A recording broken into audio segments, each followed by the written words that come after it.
एक समय की बात है। नंदिता भोपाल नाम के एक छोटे शहर में रहा करती थी। नंदिता के माता पिता एक फैक्ट्री में काम किया करते थे। उनका परिवार बहुत गरीब था, परंतु इस गरीबी में भी वो साथ समय गुजार कर खुश रहा करते थे। लेकिन कहते हैं ना, गरीब की खुशी केवल चंद दिनों तक ही होती है। नंदिता के साथ भी यही होता है। एक दिन जब वो स्कूल में होती है तो प्रिंसिपल उसे अपने पास बुलाती है और कहती है, बेटा, मैं जो कहने जा रही हूँ मुझे पता है उसे सुनकर तुम्हें बहुत दुख होगा, परंतु हो सके तो खुद को संभालने की कोशिश करना। ऐसी क्या बात है मैम? नंदिता, हमें अभी अभी न्यूज मिली है कि जिस फैक्ट्री में तुम्हारे माता पिता काम करते थे, उस फैक्ट्री में बहुत बड़ा ब्लास्ट हुआ है और वहाँ पर काम करने वाला कोई भी वर्कर जिंदा नहीं बचा है। ये सुनकर नंदिता के पैरों तले जमीन खिसक जाती है। उसे समझ ही नहीं आता कि आखिर वो इस बात पर रिएक्ट कैसे करे। पहले तो वो मानती ही नहीं है कि ये सब सच में हुआ है, परंतु फिर सबके समझाने पर वो इस बात को स्वीकार कर लेती है कि उसके माता पिता इस दुनिया में नहीं रहे। नंदिता के पिता का कोई भाई बहन नहीं था और ना ही नंदिता का कोई रिश्तेदार था। केवल उसकी एक मौसी थी जो कि उसकी माँ से बहुत नफरत करती थी, क्योंकि उसकी माँ उसकी मौसी जितनी अमीर नहीं थी। परंतु नंदिता के मौसा स्वभाव के बहुत अच्छे थे, इसलिए जैसे ही उन्हें इस घटना का पता चलता है, वो नंदिता की मौसी रूपाली को लेकर नंदिता के पास आ जाते हैं। शांत हो जाओ मेरा बेटा, होनी को कोई नहीं टाल सकता। अब तुम्हें अपने आप को संभालना होगा। अगर तुम इसी तरह गम में बैठी रही तो तुम्हारी तबीयत खराब हो जाएगी। और तुम क्या चाहती हो, तुम्हारे माता पिता आसमान से तुम्हें इस तरह बीमार देखें? नंदिता के मौसा उसे अच्छी तरह समझाते हैं और फिर रूपाली से कहते हैं, रूपाली, तुम तो जानती हो नंदिता का इस दुनिया में अब कोई नहीं बचा है। ये बेचारी बच्ची कहाँ जाएगी, क्या करेगी? इसलिए मैंने फैसला लिया है, इसे हम अपने घर ले चलते हैं। वैसे भी हमारे घर पर कोई बच्चा नहीं है, वो वहाँ रहेगी तो रौनक बनी रहेगी। और मैं काम के सिलसिले में अक्सर बाहर चला जाता हूँ, इसलिए तुम्हारा भी मन लगा रहेगा।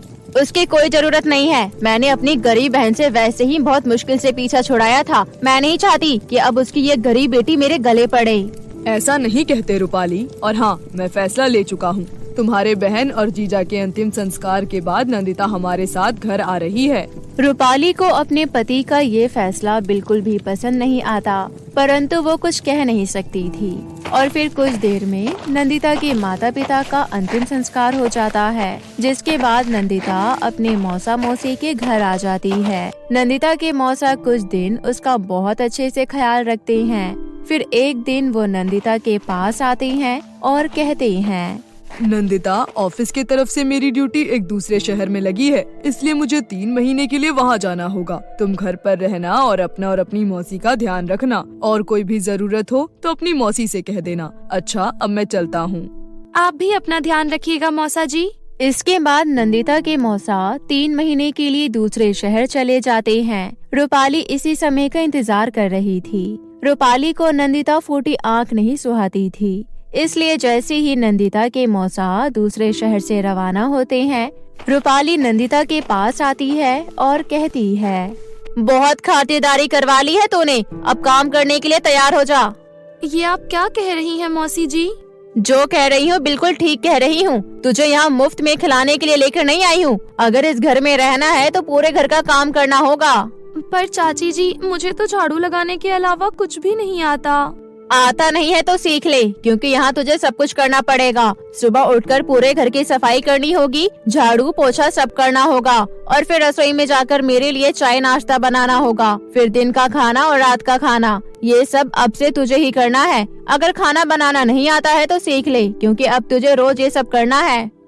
नंदिता को बिल्कुल भी अंदाजा नहीं था कि आखिर उसके साथ हो क्या रहा है, परंतु वो ना चाहते हुए भी रूपाली का कहा मानती है, और रूपाली जो जो नंदिता से कहती, नंदिता वो सब करती।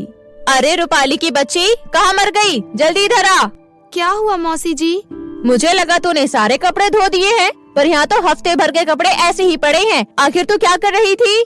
मौसी जी, आपने मुझे कपड़े धोने के लिए नहीं कहा था, इसलिए मैंने कपड़े नहीं धोए। मैं तो तुझे खाना खाने के लिए भी नहीं कहती हूँ, पर तू खाती है ना। उसी तरह जो भी काम दिखे बिना बोले कर दिया कर। मेरे कहने या ना कहने का इंतजार मत किया कर। महारानी चाहती है कि पूरे काम की लिस्ट बनाकर इनके हाथ में रखे तो मैडम काम करेगी।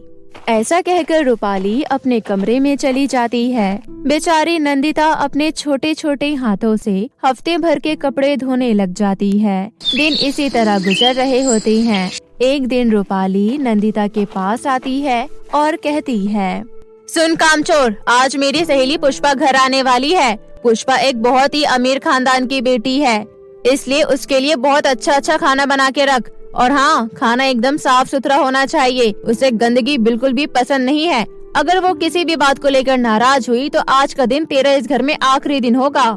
ठीक है मौसी जी, मैं पूरी कोशिश करूँगी, कोई गलती ना हो।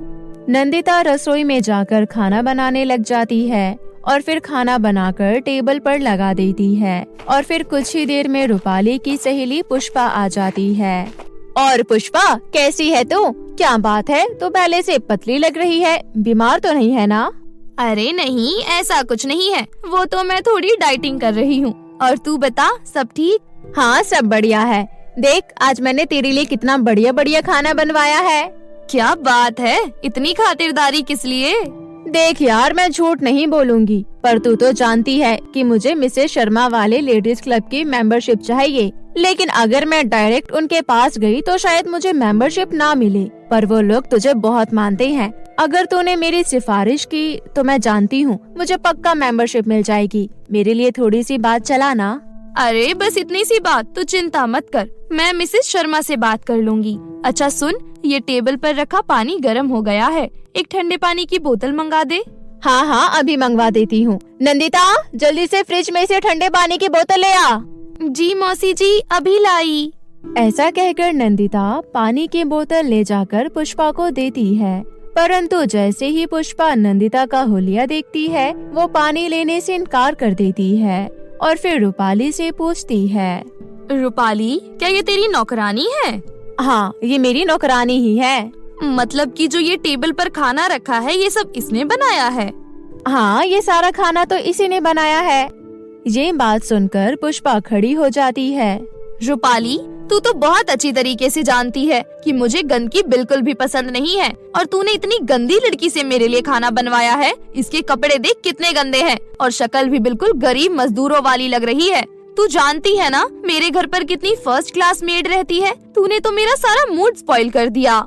ऐसा कहकर पुष्पा गुस्से में वहाँ से चली जाती है। पुष्पा को ऐसे जाता देख रूपाली का गुस्सा भी बढ़ जाता है और वो नंदिता को धक्का देते हुए कहती है, निकल जा मेरे घर से अभी के अभी। मैं तो पहले से ही जानती थी कि तू एक नंबर की मनहूस है। वो तो इनके कहने पर मैंने तुझे यहाँ रहने दिया, पर अब और नहीं। निकल जा यहाँ से।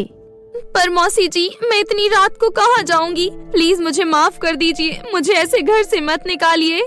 रूपाली नंदिता की एक बात नहीं सुनती और उसे धक्के मारकर घर से बाहर निकाल देती है। बेचारी नंदिता रात के अंधेरे में सड़कों पर भटकने लगती है और फिर एक पार्क में लगे पेड़ के नीचे जाकर बैठ जाती है। तभी वो देखती है कि उस पेड़ के पीछे एक चिड़िया जाल में फंसी हुई है। अरे, ये बेचारी चिड़िया इस जाल में कैसे फंस गई? मुझे इसकी मदद करनी होगी, नहीं तो ये इसी तरह फड़फड़ाती रहेगी और इस जाल में ही मर जाएगी। नंदिता किसी तरह उस जाल को पत्थर से काटकर उस चिड़िया को आजाद कर देती है। जैसे ही वो चिड़िया आजाद होती है वो एक परी के रूप में बदल जाती है। तुम्हारा बहुत बहुत धन्यवाद नंदिता, मुझे आजाद करने के लिए। मैं तुम्हारी परिस्थिति से पूरी तरीके से वाकिफ हूँ, इसलिए मैं तुम्हारी मदद करना चाहती हूँ। मेरे साथ चलो। नंदिता को कुछ समझ नहीं आता, परंतु फिर भी वो परी के साथ चल देती है और फिर परी अपनी छड़ी घुमाती है, जिसके बाद परी और नंदिता एक बहुत ही अद्भुत जगह पर पहुंच जाती हैं। मैं जानती हूँ नंदिता, ये जगह तुम्हें बहुत ही अद्भुत लग रही होगी क्योंकि ये एक जादुई जगह है। यहाँ पर 3 जादुई नेकलेस की नदियाँ बहती है। मैंने तो आज तक सिर्फ लोगों को गले में नेकलेस पहनते हुए देखा था, पर मुझे ये नहीं पता था कि नेकलेस की नदियाँ भी होती है। परियों के लिए सब संभव है और ये नदियाँ परियों की ही बनाई हुई है। ये पहली नदी सोने के नेकलेस की नदी है। इस नदी में अगर तुम डुबकी लगाओगी तो तुम्हें अपार सोना मिल जाएगा। उसी तरह ये चांदी के नेकलेस की नदी है। इस नदी में डुबकी लगाने से तुम्हें अपार चांदी की प्राप्ति होगी। और ये तीसरी नदी, ये किस चीज की है? इस नदी में छोटे छोटे बच्चे कैद है। एक चुड़ैल ने इस नदी में मासूम बच्चों को कैद कर रखा है। अगर तुम इस नदी के अंदर डुबकी लगाती हो तो तुम्हें चुड़ैल से लड़ना होगा और उन बच्चों को आजाद करना होगा, और उन्हें आजाद करने के लिए तुम्हें 5,000 रुपए मिलेंगे। अब मुझे बताओ, तुम कौन सी नदी में डुबकी लगाना चाहती हो? मैं तीसरी नदी में डुबकी लगाना चाहती हूँ और उन बच्चों को आजाद कराना चाहती हूँ। वो बच्चे अपने माता पिता से बिछड़ गए हैं और मैं माता पिता के बिछड़ने का दुख अच्छी तरह जानती हूँ, इसलिए मैं उनकी मदद करना चाहती हूँ।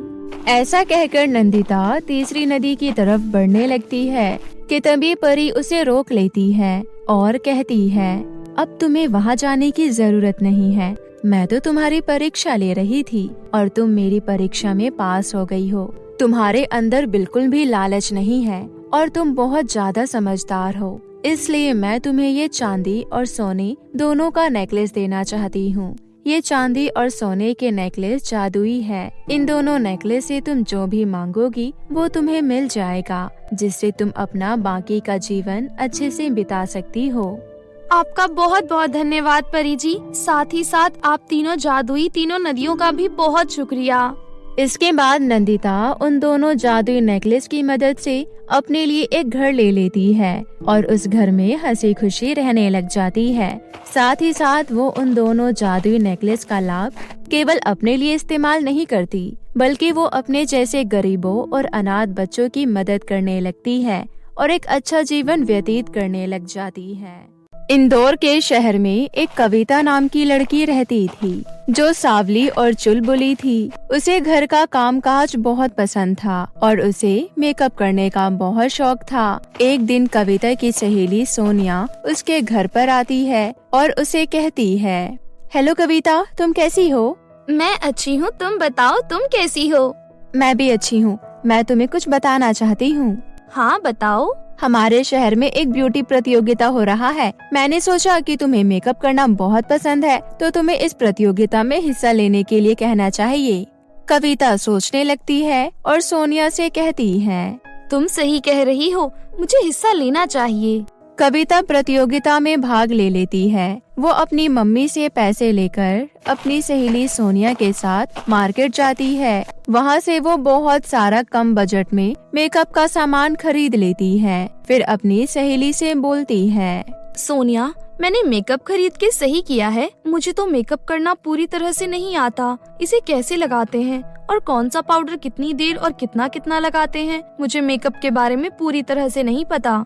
कविता, तू क्यों परेशान हो रही है? मैं हूँ ना, मैं तुझे सब कुछ सिखा दूंगी। तू सारा मेकअप अच्छा लेकर आई है। दोनों घर पहुँचती है और दोनों साथ में बैठकर खाना खाती है। उसके बाद सोनिया कविता का मेकअप करती है। सोनिया कविता का मेकअप करते करते उसे मेकअप की बहुत सारी जानकारी देती है। कविता का मेकअप पूरा हो जाता है और जब पूरा तैयार होने के बाद कविता अपने आप को शीशे में देखती है तो वो थोड़ी सी हैरान हो जाती है। सोनिया कविता से कहती है, देखा तूने अपने दोस्त का कमाल, तू तो बहुत सुंदर लग रही है। कविता, अब तो तुझे कोई जल्दी पहचान नहीं पाएगा कि तू वही पुरानी कविता है। हाँ यार, ये तो कमाल ही हो गया। ऐसा लग रहा है कि तूने कोई जादू कर दिया। Thank you so much Sonia.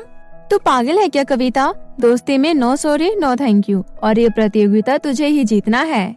Sonia शाम होते ही अपने घर चली जाती है और कविता अपने चेहरे का मेकअप हटाए बगैर ऐसे ही रात में सो जाती है। जब अगली सुबह वो बाथरूम में अपना फेस वॉश करने जाती है तो वो अपने आप को शीशे में देखकर डर जाती है, क्योंकि उसके चेहरे पर दाने निकल गए थे और रेडनेस हो गई थी। वो तुरंत सोनिया को फोन करती है और उसे घर बुलाती है। कुछ देर बाद सोनिया कविता के घर आती है। कविता को देखकर सोनिया उसे कहती है, अरे कविता, ये सब क्या हो गया तेरे चेहरे पर? तूने रात में अपना मेकअप हटाया नहीं था क्या?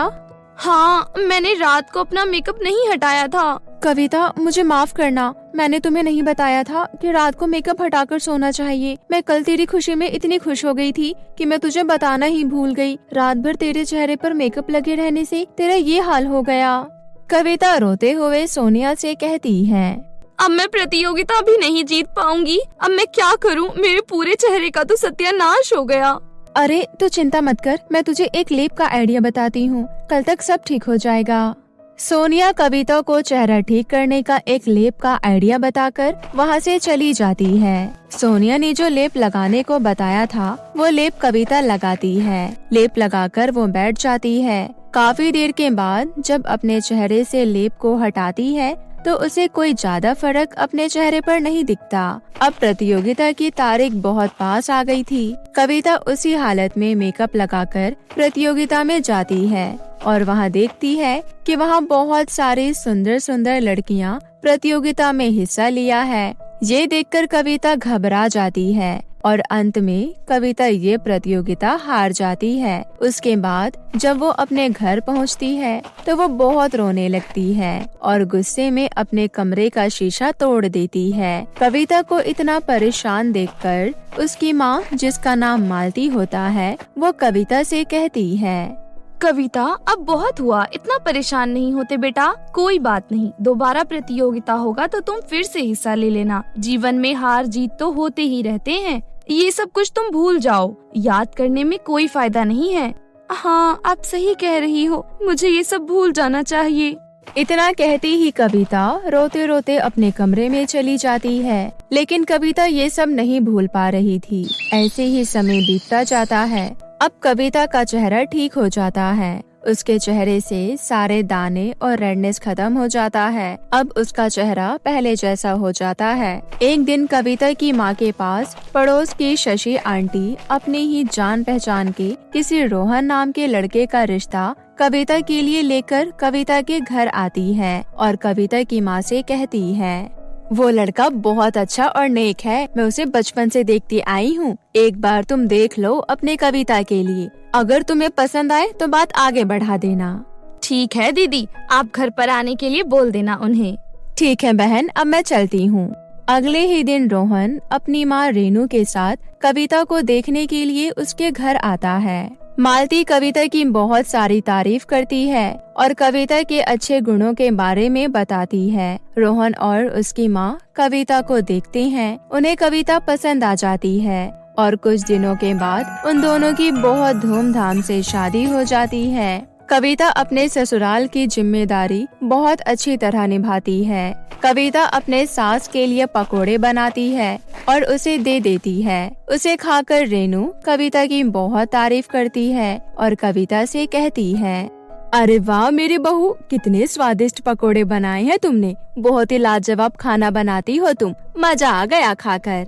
दोनों सास बहू मिलकर बातें कर रही होती है। तभी रेनू की सहेली, जिसका नाम शालू होता है, वो अपनी बहू के साथ रेनू के घर पर आती है और शालू रेनू को पास में होने वाले मेकअप प्रतियोगिता के बारे में बताकर चैलेंज करती है। रेनू जोश में आकर कविता को उस प्रतियोगिता में हिस्सा लेने के लिए बोल देती है। रेनू की बात सुनकर शालू बोलती है, अरे रेनू, तू तो रहने ही दे। तेरी बहू मेरी बहू से नहीं जीत पाएगी। मेरी बहू ने तो ब्यूटी पार्लर का कोर्स किया है और तेरी बहू को देख कैसी सावली सी है। मेरी बहू ये प्रतियोगिता जीतेगी तो देख लेना। जब वो प्रतियोगिता जीत जाएगी तो ऐसे ही अपनी बत्ती सी निकाल कर हंसियो। कल प्रतियोगिता में दूध का दूध और पानी का पानी हो जाएगा। देखना, मेरी बहू ही जीतेगी। इतना बोलकर वो दोनों वहाँ से चली जाती है और कविता बहुत परेशान होकर रेनू से बोलती है, माँ जी, आपने जोश जोश में तो बोल दिया, पर मैं ये प्रतियोगिता कैसे जीतूंगी? मेरे पास तो अच्छा वाला मेकअप भी नहीं है। अरे तू चिंता मत कर, मेरे पास एक ऐसी चीज है जिससे तू ये प्रतियोगिता जीत जाएगी। रेनू कविता को अपने कमरे में लेकर जाती है और बोलती है, ये देखो बहू, ये एक जादुई मेकअप किट है। जब मैं शादी करके आई थी तो मैंने पौधे लगाने के लिए खुदाई की थी, तब मुझे उस खुदाई में ये मेकअप किट मिला। अगर आज भी मैं इसे लगा लूं तो आज भी मैं जवान दिखूंगी। अच्छा, मैं इसे अभी लगा कर देखती हूँ। कविता जैसे ही वो मेकअप किट को अपने चेहरे पर लगाती है, वो अचानक ही एकदम खूबसूरत हो जाती है। कविता अपने आप को देखकर बहुत हैरान हो जाती है। तभी उसका पति रोहन वहाँ आता है और कविता को इतना सुंदर देखकर वो भी हैरान हो जाता है और कविता से कहता है, अरे कविता, तुम इतनी सुंदर कैसे हो गई? ये तो माँ जी के मेकअप किट का कमाल है। माँ जी के मेकअप किट की वजह से मैं इतनी सुंदर हो पाई। फिर वो कविता को देखते देखते कमरे से बाहर चला जाता है। फिर रोहन के वहाँ से जाने के बाद दोनों सास बहू खूब जोर जोर से हंसती है। अगले दिन प्रतियोगिता में सारी लड़कियां खूबसूरत बनकर वहाँ पर आती है, लेकिन सबसे ज्यादा आकर्षित चेहरा कविता का ही लगता है। प्रतियोगिता शुरू होता है और ये प्रतियोगिता कविता जीत जाती है। कविता को ट्रॉफी से सम्मानित किया जाता है और ये देखकर शालू और उसकी बहू मुंह लटका लेती है और रेनू शालू से कहती है, क्या हुआ शालू, अब क्यों नहीं अपनी बत्तीसी दिखाकर हंस रही? देखा, मेरी बहू ये प्रतियोगिता जीत गई। इतना बोलकर रेनू और कविता घर आ जाती है और दोनों बहुत खुश होती है। कविता जीती हुई ट्रॉफी रोहन को दिखाती है। ट्रॉफी देखकर रोहन बहुत खुश होता है। वो सब मिलकर पार्टी करते हैं और खुशी खुशी रहने लगते हैं। रानी परी की जादुई सोने और चांदी की साड़ी। किसी गांव में राधा नाम की गरीब औरत अपने बच्चों के साथ रहती थी। राधा की बड़ी बेटी का नाम अकीरा था और छोटे बेटे का नाम युग था। बहुत साल पहले ही राधा के पति की मौत हो गई थी, क्योंकि उसका पति बहुत नशा करता था, जिसकी वजह से उसका लीवर खराब हो गया था और उसकी मौत हो गई थी। राधा का पति सिलाई का काम करता था, इसलिए उसके पति ने सिलाई की एक छोटी सी दुकान खोल रखी थी। अपने पति के जाने के बाद राधा सिलाई का काम शुरू करती है और अपने दोनों बच्चों के साथ हंसी खुशी रहने लगती है। एक दिन राधा अपनी बेटी अकीरा से कहती है, अकीरा, मेरे पास बहुत सारे सिलाई के ऑर्डर है, इसलिए लगता है आज मैं घर नहीं आ पाऊंगी। क्यों माँ, अंधेरा होने से पहले जितना काम हो सके करके घर आ जाना, फिर आप खाना कैसे खाओगी? उसकी फिक्र मत करो, मैं अभी अपने साथ खाना लेकर जा रही हूँ। अंधेरा होने के बाद खा लूंगी। अगर रात को थोड़ा टाइम बचा तो दुकान में ही सो जाऊंगी। वैसे मेरे पास बहुत सारे ऑर्डर बचे हैं, इसलिए सोने का तो सवाल ही नहीं उठता। लेकिन माँ, अचानक एक साथ आपके पास इतने सारे ऑर्डर कैसे आए? दरअसल व्यापारी की बेटी की शादी है, इसलिए उन्हीं के घर से बहुत सारा ऑर्डर आया है। अच्छा, कोई बात नहीं माँ, मैं भी आपके साथ चलती हूँ। मैं आपकी मदद करूँगी तो जल्दी काम खत्म हो जाएगा। नहीं अकीरा, तुम रात का खाना बना लेना, और युग अभी छोटा है, उसे घर में अकेले नहीं छोड़ सकते हैं। तुम घर में अपना और अपने भाई का अच्छे से ध्यान रखना। ठीक है माँ, अगर आपको किसी चीज की जरूरत हो तो मुझे फोन कर देना, मैं और युग तुरंत आ जाएंगे। थोड़ी देर बाद राधा अपने दुकान पर चली जाती है। राधा के दुकान के सामने ही शिप्रा नाम की एक औरत की भी सिलाई की दुकान थी। शिप्रा राधा से बहुत जलती थी। राधा को देखकर शिप्रा खुद में बोलती है, पहले इसका पति और अब ये। जब से इन लोगों ने यहाँ अपनी सिलाई की दुकान खोली है, तब से मेरा काम ठप हो गया है। व्यापारी के घर का ऑर्डर मुझे मिलने वाला था, लेकिन इस भिखारी को मिल गया। अगर ऐसे ही चलता रहा तो एक दिन मैं रोड पर आ जाऊंगी। मुझे जल्द से जल्द इसका कुछ करना होगा। शिप्रा कुछ देर तक कुछ सोचती है, तभी उसके दिमाग में एक तरकीब आती है। जिस व्यापारी का ऑर्डर राधा के पास आया है, मैं आज रात को उसके घर से पैसे चोरी करूंगी और सारे पैसे राधा के दुकान पर रख दूंगी। इतना सोचकर शिप्रा आधी रात को चुपके से व्यापारी के घर जाती है और उसके घर से पैसे चोरी कर लेती है। शिप्रा चुपके से सारे पैसे राधा की दुकान पर रख देती है।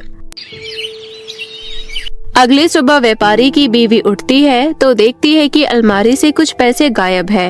व्यापारी की बीवी बहुत घबरा जाती है और व्यापारी के पास जाकर बोलती है, सुनिए जी, लगता है कल रात को किसी ने हमारी अलमारी से पैसे चोरी कर लिए हैं। वो सारे पैसे हमने अपनी बेटी की शादी के लिए रखे थे, अब क्या होगा जी? लेकिन हमारे घर में चोरी कौन कर सकता है? इस गांव में किसकी इतनी हिम्मत हो गई जो हमारे घर में चोरी कर ले? तभी वहाँ पर शिप्रा आ जाती है और बोलती है, माफ करना व्यापारी जी, आप दोनों के बातों के बीच आ रही हूँ, लेकिन आपको कुछ बताना था। हाँ बोलो, क्या बताना है तुम्हें? दरअसल मैं कल रात को अपनी दुकान में काम कर रही थी, तभी मैंने देखा कि राधा आपके घर के तरफ से बैग में कुछ भर कर ला रही थी। हो सकता है कि उसके बैग में आपके ही पैसे हो, एक बार आप दोनों को उसके दुकान में जाकर देखना चाहिए। व्यापारी और उसकी बीवी दोनों उसी वक्त राधा की दुकान पर जाते हैं। राधा ने रात भर काम किया था, जिसकी वजह से थक हार कर दुकान में ही सोई हुई थी। व्यापारी की बीवी कहती है, राधा, बहुत हो गया तेरा नाटक। क्या हुआ मालकिन? कल रात भर जगकर मैंने सिलाई की है, इसलिए थोड़ी आंख लग गई।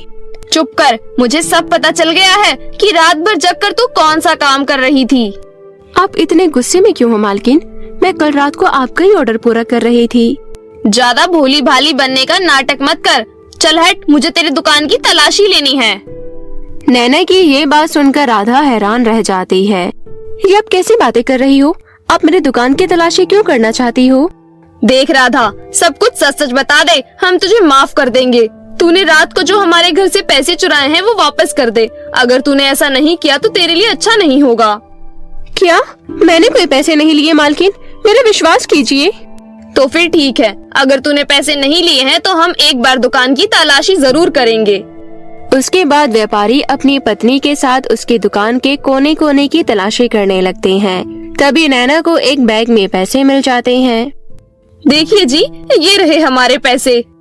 ये सब देखकर राधा बुरी तरह से डर जाती है और रोने लगती है। मालकिन, मुझे सच में नहीं पता कि सारे पैसे मेरे दुकान में कैसे आए। मैं इन सब के बारे में कुछ नहीं जानती, आप मेरा विश्वास कीजिए। नैना राधा को एक जोरदार तमाचा लगा देती है। एक नंबर की चोरनी है तू। एक तो चोरी की, ऊपर से मान भी नहीं रही है। मैं अच्छे से जानती हूँ कि तू कितनी बड़ी चोरनी है। तभी व्यापारी पुलिस को फोन लगा देता है और थोड़ी देर बाद पुलिस आ जाती है। पुलिस चोरी के आरोप में राधा को अपने साथ ले जाती है। शिप्रा अपने दुकान से ये सब देख रही होती है और बहुत खुश होती है।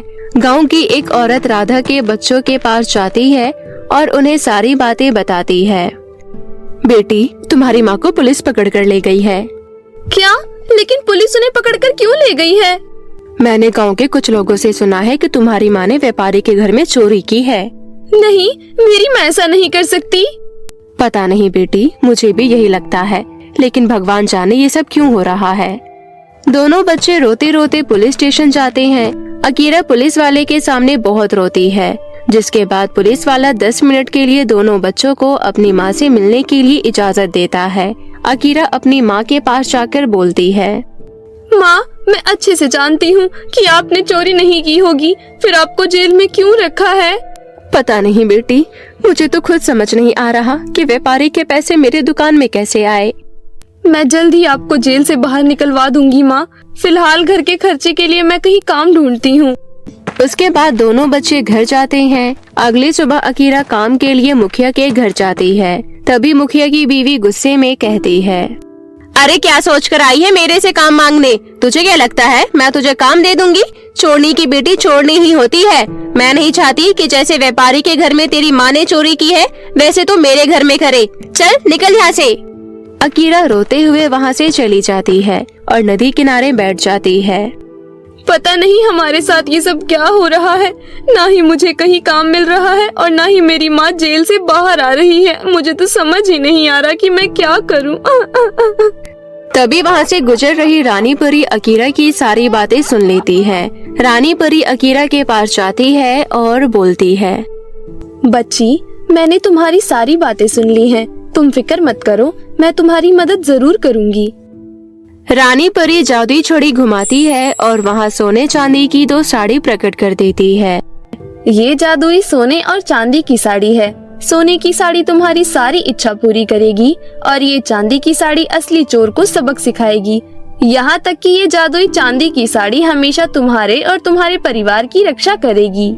इतना बोलकर रानी परी वहाँ से चली जाती है। अकीरा जादुई चांदी के साड़ी से कहती है, हे जादुई चांदी की साड़ी, मुझे उस इंसान के पास ले चलो जिसने व्यापारी के घर में चोरी की थी। उसके बाद जादुई चांदी की साड़ी अकीरा को शिप्रा के घर लेकर जाती है।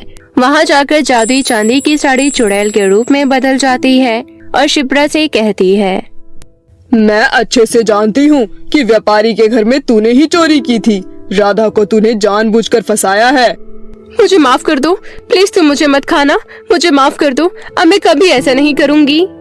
तू अभी के अभी पुलिस स्टेशन जा और अपना जुर्म कबूल कर, वरना मैं तुझे जिंदा खा जाऊंगी। शिप्रा चुड़ैल से बहुत डर जाती है और तुरंत पुलिस स्टेशन में जाकर अपना जुर्म कबूल कर लेती है। उसके बाद पुलिस शिप्रा को जेल के अंदर डाल देती है और राधा को जेल से बाहर निकाल देती है। नैना राधा के पास आती है और उससे कहती है, हमें माफ कर दो राधा, हमने उस औरत की बातों में आकर तुम पर शक किया और बिना बात के तुम्हें जेल भी भेज दिया। राधा व्यापारी और उसकी बीवी को माफ कर देती है। उसके बाद राधा और अकीरा जादुई चांदी की साड़ी और जादुई सोने की साड़ी लेकर अपने घर जाती है। घर जाकर राधा जादुई सोने की साड़ी से बहुत सारे पैसे मांगती है और उन पैसों से अपनी छोटी सी दुकान की जगह एक बड़ी सी दुकान बना लेती है। इस तरह रानी परी की जादुई सोने और चांदी की साड़ी की मदद से सब कुछ ठीक हो जाता है और राधा अपने दोनों बच्चों के साथ एक हंसी खुशी जीवन व्यतीत करने लगती है।